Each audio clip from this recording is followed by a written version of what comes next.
Nú erum við búin að fá svona mjög hraða yfirferð á það hvernig Git virkar svona einhver leyti, en ég mæli eindregið með því að lesa yfir þessa kafla, allavega skanna yfir, þú veist, hvað er hérna, hvað koncept eru, svona aðeins að fá sensa að hvaða orði getur verið að lendi að sjá og eitthvað svona, og svo fyrsta skipti sem þið lendi í einhvern vandræðum með Git, kíkja aftur í ProGit, sjá, þú veist, er eitthvað verið að tala um þetta, hvernig er ég að leysa úr þessu. En nú ætlum við aðeins að skoða hvað er þá GitHub, sem er þá í nafninu Git. En GitHub er sem sagt hub fyrir Git og er stærsti hýsingaraðili Git repoa, þar sem við getum í raun farið og við getum sagt bara eitthvað, ok, ég er búinn að vinna í einhverju, ég er búinn að geyma það í Git, ég er með eitthvað Git repo hérna locally á vélinni minni, ég vil núna deila þessu með heiminum. Og þá er bara GitHub svarið við því, já, gjör svo vel, komdu hérna og við getum geymt þetta fyrir þig. Við getum verið remote fyrir þig, þannig að aðrir geti síðan sótt dótið mitt þangað. Og það eru mjög mörg verkefni hýst á GitHub, bæði open source og svo er business modelið hjá GitHub, eða áður en að Microsoft keypti það, var það að selja það, bara eitthvað, hey, forritararnir eru búin að vera að nota open source tool sem hýst á GitHub, var ekki næs ef þau getur gert það líka í vinnunni sinni. Og það er svona ákveðin þráður hérna, frá því senasta fyrirlestri. Og þá er þetta að GitHub er þessi sameiginlegu staður sem við erum að synka okkur við til þess að geta gert og inni með breytingarnar.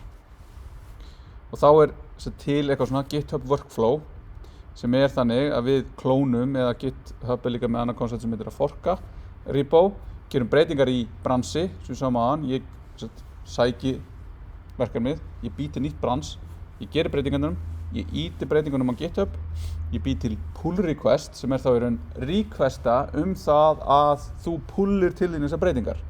Þannig að pull request kemur að því að ég vill að þú pullir til þín breytingarna sem ég er að reyna að pússa til þín.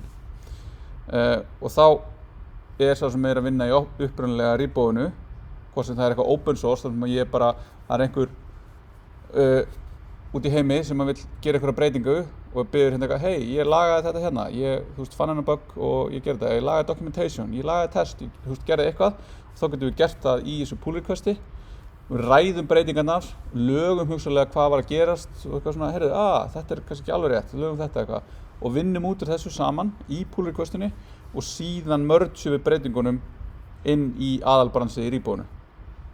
Og þá er þetta, ef við ætlum að búa til verkefni á GitHub, þá þurfum við að búa til nýtt repository, við þurfum að gefa því nafn, við þurfum síðan, ef við ætlum að vinna með öðrum, að bjóða þeim inn og gefa þeim réttindi, þannig að þau megi gera breytingarnar á main bransinu yfirleitt. En svona aðeins það er að main brans er yfirleitt það sem heitir í dag, en það var lengi til master, það var verið að taka aðeins til í hvernig maður verið að nota orðanotkun í forritunarheiminum fyrir nokkrum árum. Og þá var talað að þetta er alltaf master og slave sem á sér ekkert sérstaklega fallega rætur, það orð og það orðanotkun, en það var svona ákveðið að main ætti að verða það svona default nafnið á brönsum og það kemur í raun í næstu útgáfu held ég að Git eða hvort ég er bara eftir að uppfæra. En þá er í raun hættir að vera master þegar við búið til nýtt brans og verður main. Þannig að ef ég fer þetta inn á GitHub bara sem ég og ég ætla að fara hérna í repositories og ég ætla að búa til nýtt repository og þá kemur hérna, ok, þú ætla að búa til nýtt repository. Ég get búið til eitthvað template hérna, þetta er reynda tengt vinnunni, en þá er það út af því að ég er með tengingu inn í vinnuna, við erum að nota GitHub til að geyma öll verkefni þar, ég er í Startup Ísland verkefninu, ég hef ákveðið réttindi þar, ég er síðan á webforritun organisation og GitHub, ég hef ákveðið réttindi þar, eða ég get bara búið þetta til private. Þannig ég get bara búið til hérna, ég kalla þetta bara eitthvað test, þá það er lagi eftir að ég hef aldrei búið til repo eða á ekki repo sem heitir test. Ég get gefið þessu eitthvað description, ég get gert það public, það þýðir að allir geti bara séð þetta, allir geti gert eitthvað við það, eða private og þá þurfum við að gefa fólki aðgang til þess að það geti séð og unni með mér. Hvort sem það er bara að geta séð kóðan og klónaðan, eða geta séðan breyttunum og boðið öðrum og það eru svona bara alls konar svona aðgangsstýringar sem við getum farið í. Svo getum við búið til hérna readme file, gitignore, eitthvað template hérna fyrir JavaScript, fyrir HTML, CSS, ok, það er ekkert bara none hérna. Svo getum við valið license og þá getum við valið hérna úr þessum licenseum og þá tengist þetta inn eins og við sáum í NPM í senasta fyrirlestri að þú veist, ég er default að gefa eitthvað license á kóða minn. Ef það er ekkert license þá er í raun, þá getur enginn tekið þetta og sagt bara eitthvað, ég ætla að klóna þetta af því að ég er ekki búinn að gefa neitt leyfi, en hérna get ég explicitly gefið leyfi út frá einhverju licensi. Ég ætla ekki að velja license, af hverju ertu að kvarta.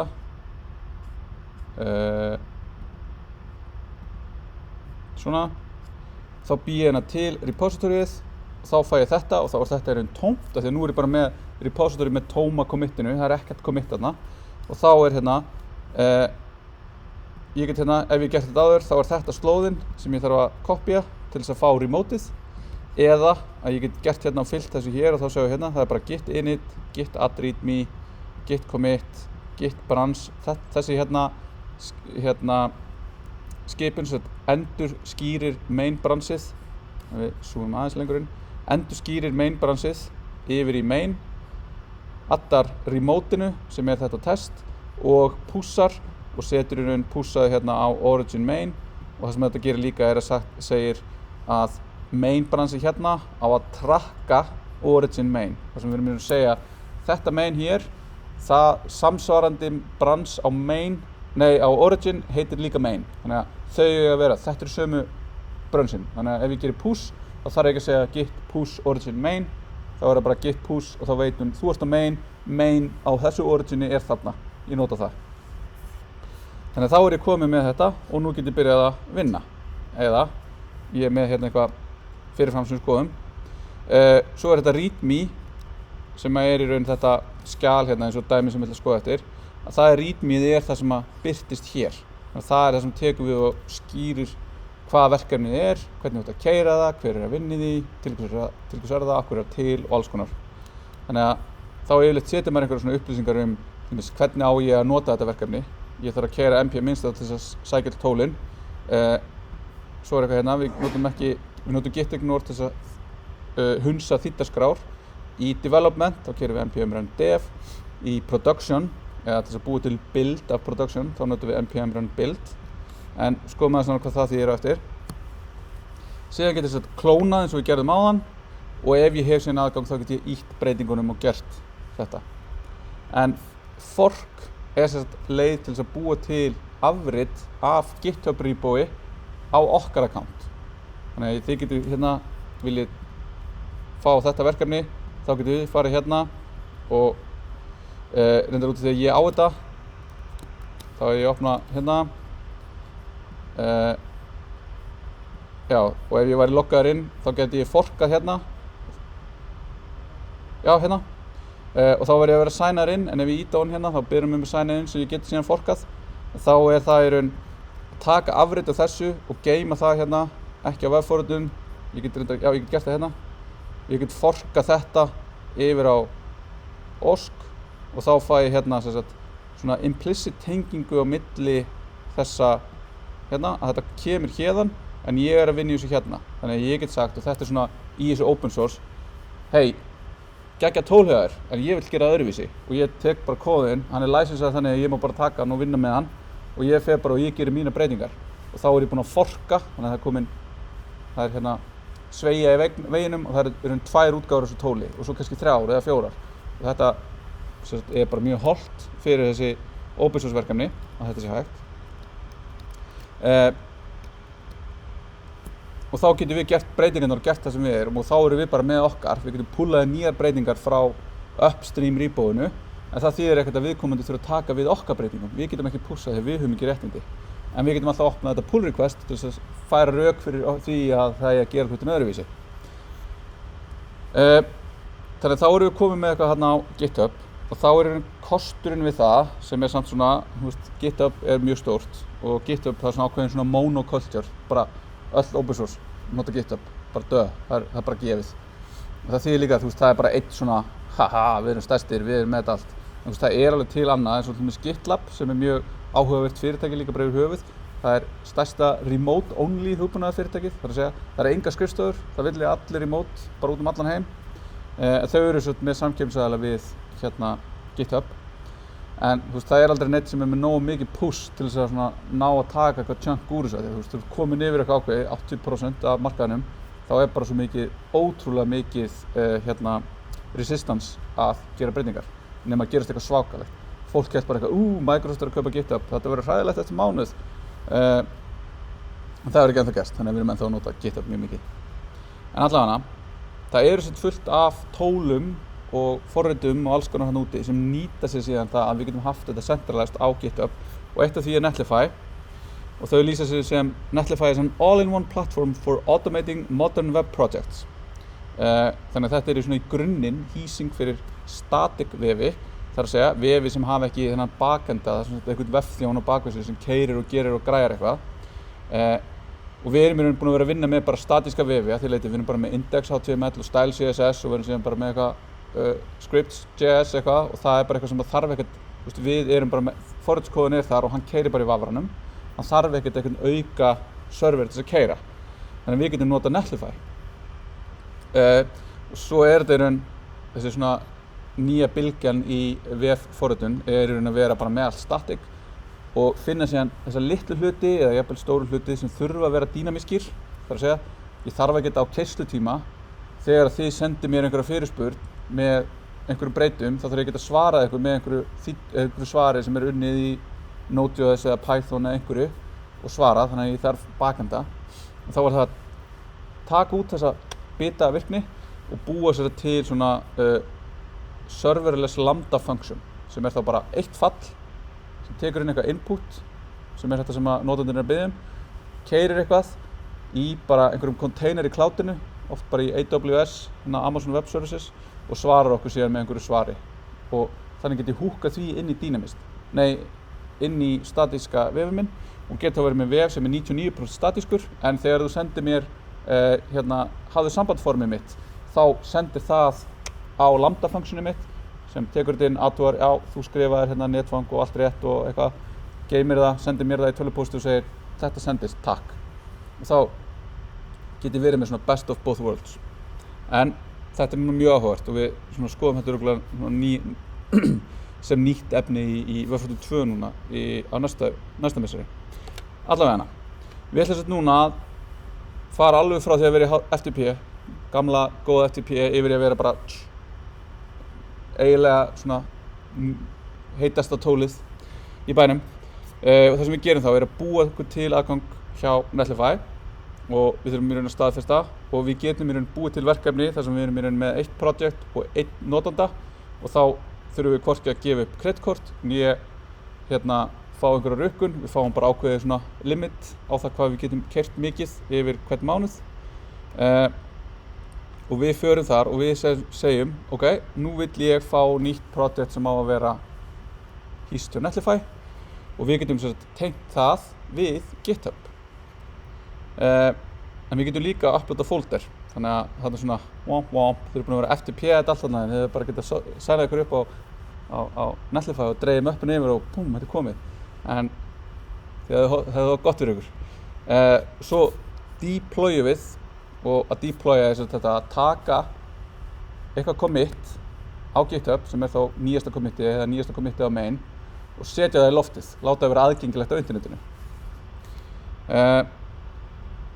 Og þetta sem að Netlify styður í raun að það tengist inn í GitHub repoið okkar, það fylgist með main branchinu okkar eða því branchi sem við skilgreinum og alltaf þegar kemur nýtt commit inn á main branchið að þá keyrir Netlify einhverja keyslu sem bildar projektið okkar út frá því hvernig við segjum að það er að bilda það og gefur það út. Þannig að þá skilgreinum við þegar það er búið að bilda, það er búið að keyra þetta sem það þarf til þess að projektið okkar verið til sem getur verið, það þarf að þýða sassið okkar yfir í CSS, það þarf að keyra eitthvað fyrir JavaScriptið okkar, það þarf að keyra lint eða eitthvað, það þarf að kopja eitthvað. Þá verður til einhver pakki, verður til einhver útgáfa af efninu okkar sem þá í einhverjari möppu og sú mappa verður gerð aðgengileg út á internetið. Og ef allt virkar, öll þessi skref gat tekið við committinu, ég gat keyrt build-skrefið, ég gat publishað og þá verður þetta bara aðgengilegt strax. Og þá er þetta continuous deployment. Að því leyti, ég er bara að vinna locally hjá mér, ég segi ég er búin að uppfæra logoið, commit, svo keyrir eitthvað, fer yfir GitHub, Netlify pikkar þetta upp og nokkrum mínútur seinna er þetta bara orðið live á vefnum. og ég þarf ekki að gera neitt, ég þarf ekki að fara á FTPM eða neitt, ég bara nota Git og þetta bara tengt saman, bara pípu í pípu og allt bara verður live strax. Þetta svona ideal, þetta mjög nice ferli, að stundum svona eitthvað wow, þetta aðeins svo mikið, ég vil kannski fá að renna yfir vefinn áður en við segjum að hann sé live. Og þá þetta oft kallað svona continuous integration, að því leyti að þá keyrum við þetta allt að því að við deployum ekki, við býðum með það. Það þarf að íta á eitthvað takkar sem segir deploy. Það samt sem áður alveg miklu meira næs en allt sem áður var, þar sem við þurftum að vera að gera rosalega mikið handvirkt. Og nú setjum við þetta upp einu sinni og svo þetta bara eitthvað ferli sem bara keyrir. Og svo út af því að þetta virkar á GitHub og með þessu deployum, hvert deploy það sem við kalla svona atomic deploy, að því að við búum til þessa möppu með öllu efninu, þannig að það er hægt að taka þá möppu og halda það og segja, heyrðu, hér er deployið sem þú gerir á mánudaginn, hér er deployið sem þú gerir á föstudaginn.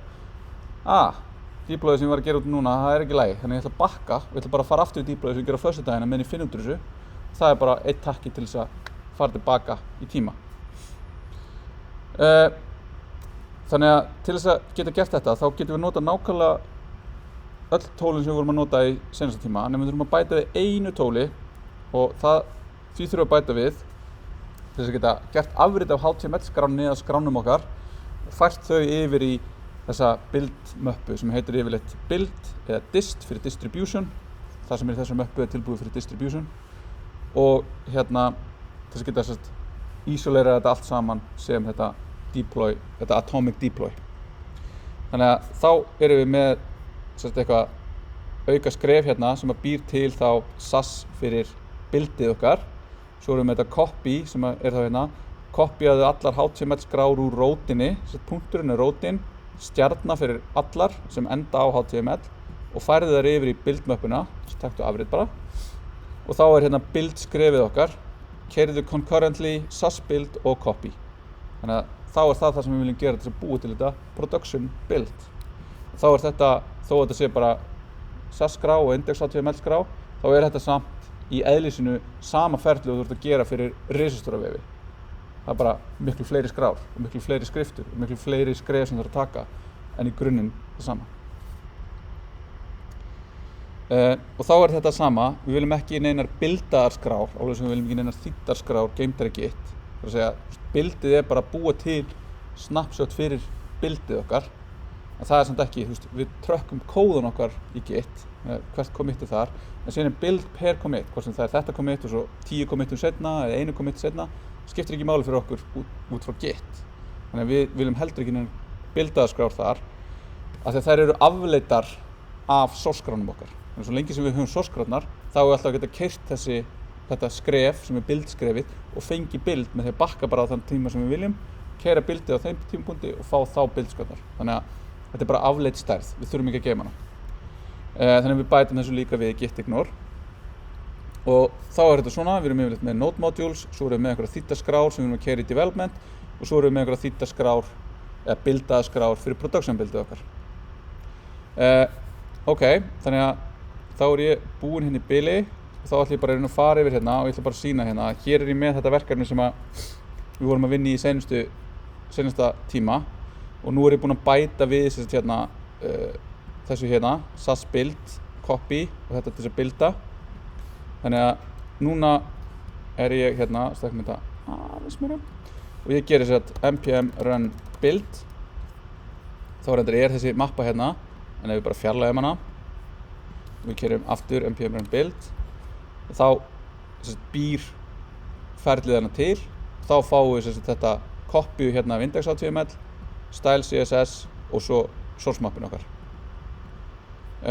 Svo er ég með hérna annað sem er bara npm run def sem ég keyra menn ég er að finna út úr í hvað er eiginlega rétti liturinn til þess að vera að vinna með hérna. Ég segi bara eitthvað, það er E9E. Það er rétti liturinn. Fallega bleik fjólblár einhvern veginn. Þannig þá er ég búinn að segja þetta, ok, nice. Og nú ætla ég að setja þetta upp á Netlify. Þá segi ég new site from Git. Þá spyr Netlify mig continuous deployment. Þá er hérna hvaða Git provider viltu nota. Þá er GitHub, svo er hérna GitLab, svo er Bitbucket sem er Atlassian ég veit sem að gefa líka út Jira og Confluence. Við ætlum að nota GitHub og þá núna athugaði hún, ég búinn að veita Netlify aðgang til þess að lesa hvaða repo ég með til þess að geta í raun tengst við og flett upp repóinu mínu til að byrja með. Þannig hérna eru allar repóið sem ég á persónulega. Ég ætla að fara hérna í webforritun og ég ætla að finna hérna Netlify og ég ætla að tengja það við, þannig ég vel þetta repo og þá er það þá er það hérna og þá er ég það er fyrir 3 dögum síðan sem ég gerði senast breytingu og þá er ég í raun með ennþá þennan gráa lit hérna. Þannig að byrjum við þá er hann eitthvað neita á þessu því að ég er með það hérna í öðru, þannig að það henda hinu appinu ég er með hérna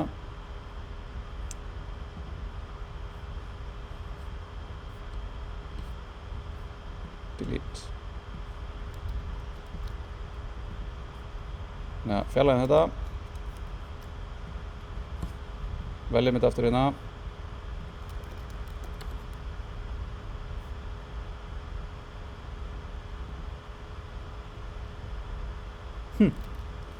áhugavert. Þetta er ekki hjálplegt. Já, ég veit hvað þetta er. Af því að ég er í raun bjóð til nýjan account sem var ekki með neitt og ég er með hérna, var með max 1 project og nú 1 DSV og nú er ég bara skrút. Frábært. Má sjá, prófum að særa ykkur út, aftur inn. Ég notaði þennan account. Ok, sjá hvað gerist, prófum þetta aftur.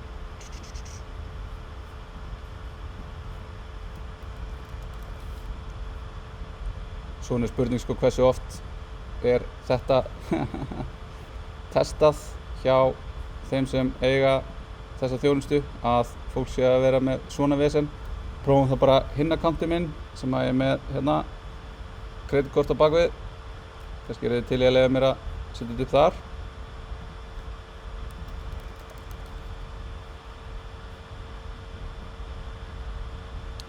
Nei, það er bara eitthvað rosalega sniðugt í gangi. Nú er slæmt að ég hendi hinu.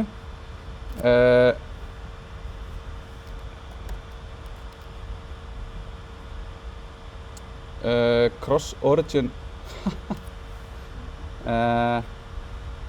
hvort þetta sé að stoppa en segment.io er svona gauð sem trakkar mig og segir svona eitthvað hei, það kom í notandi og hann reyndi að búa til nýtt repo og hann kláraði þetta skref í einhver svona funneli fyrir svona marketing og það hefur gerst og ég hef gert það að þú committar einhverju sem að brýtur það tracking og sem side effect þá kasketar það svo villa í það að brjóta allt á vefnum eða svona ákveðna hluti.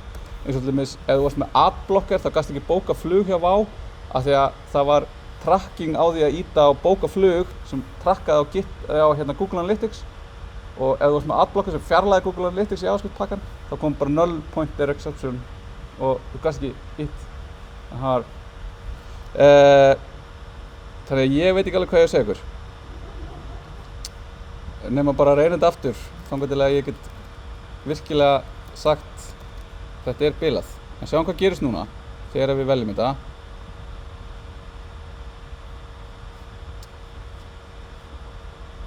Já.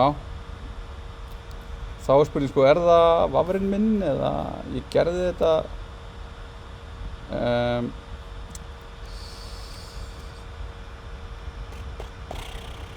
Sko.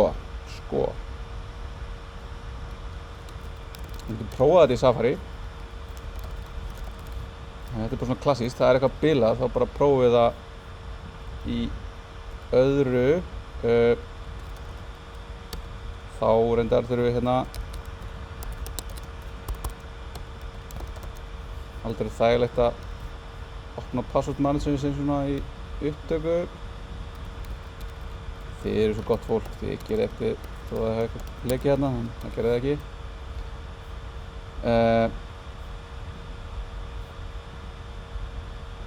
Nú þarf ég að authenticata mig, þannig að ég get svona Svo þarf ég að two-factor authenticate mig. Mjög gott efni hérna. Nú er það að renna út. 9, 10, 1, 6, 9. Shit. Nei! 0, 6, 2. Og bara svona fyrst við erum að gera þetta, setjum two-factor á öllum þjónustum og nota Authenticator app, ekki nota SMS, af því að það hægt að brjóta SMS frekar auðvitað. Moment of truth. Sko, hei, þetta er bara Firefox.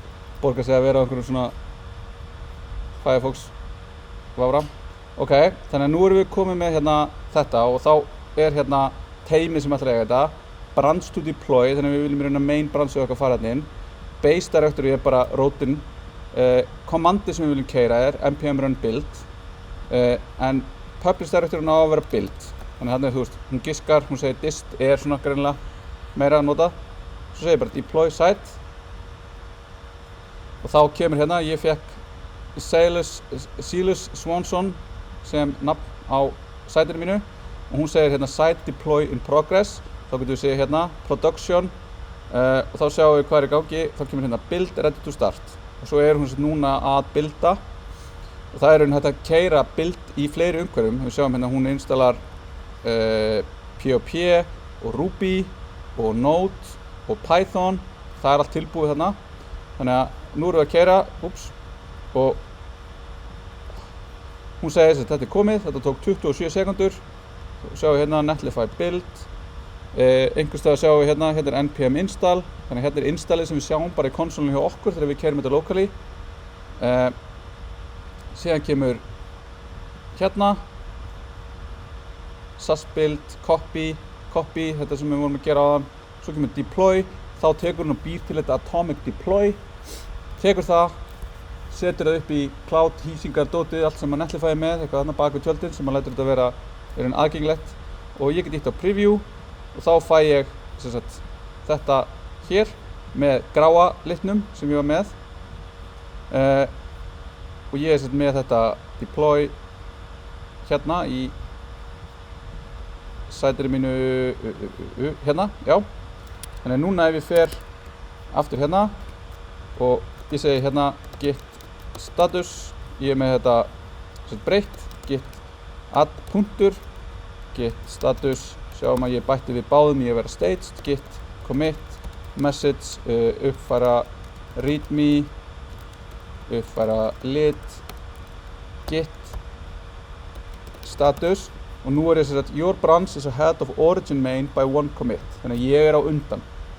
En núna þarf ég að ýta þessari breytingu í repoið sem er geymt á GitHub til þess að Netlify pikka breytingarnar og deploya nýja vefnum mínum. Þannig ég segi git push. Nú þarf ég ekki að segja origin main út af því að hún er sett þess að tracka. Þá fer þetta áfram og þá núna í raun getum við fara að fylgjast með pípunni okkar virka að því leyti að þetta er komið núna hérna. Núna er nýja liturinn komin inn, uppfæra readme, uppfæra lit, 36 sekundur síðan. Hérna, sjá, sko, hún er með þess að búin. Hún búin að publisha og deploya nýja, þannig að ef ég reloada hér, þá erum við komið með, já, ég þarf að skoða live siteið. Þá er ég komið með nýja litinn og þá get ég farið hérna og ég get séð þess að upprunalegu og þá er þetta sem ég var með. Þá get ég previewa þetta deploy. Þetta deploy er ennþá til. Það er í raun hérna á Halló heimur og hérna er þetta live á þessari slóð hérna. Og ef ég myndi segja já, þetta er það sem ég vil vera með, þá get ég publisha þessu þannig að þetta verði í raun útgáfan af vefnum. Ekki svo sem er í loftinu núna. Þannig að ef ég sé hérna eitthvað, þessi fjólubláu er alltaf æpandi, ég vil aftur gráa rólega, þá fer ég bara hérna og bakka með þetta og nota fyrri útgáfu. Og þá get ég verið með þetta og ég get verið með bara fullt af bildum hann inni og ég get verið að fara fram og tilbaka og skoða og það er að gera alls konar hérna og við eigum að skoða aðeins til hlýðar eftir í þegar við förum að skoða JavaScriptið, hvernig við gerum þetta. En þetta átt frá mér smá tíma, þetta vesen. Þannig að ég ætla að taka mér núna nokkrar mínútur í að segja ykkur frá hópverkefninu og síðan er hann Keli mættur hérna, komin í bíó og hann ætlar síðan að segja ykkur eitthvað rosalega sniðugt.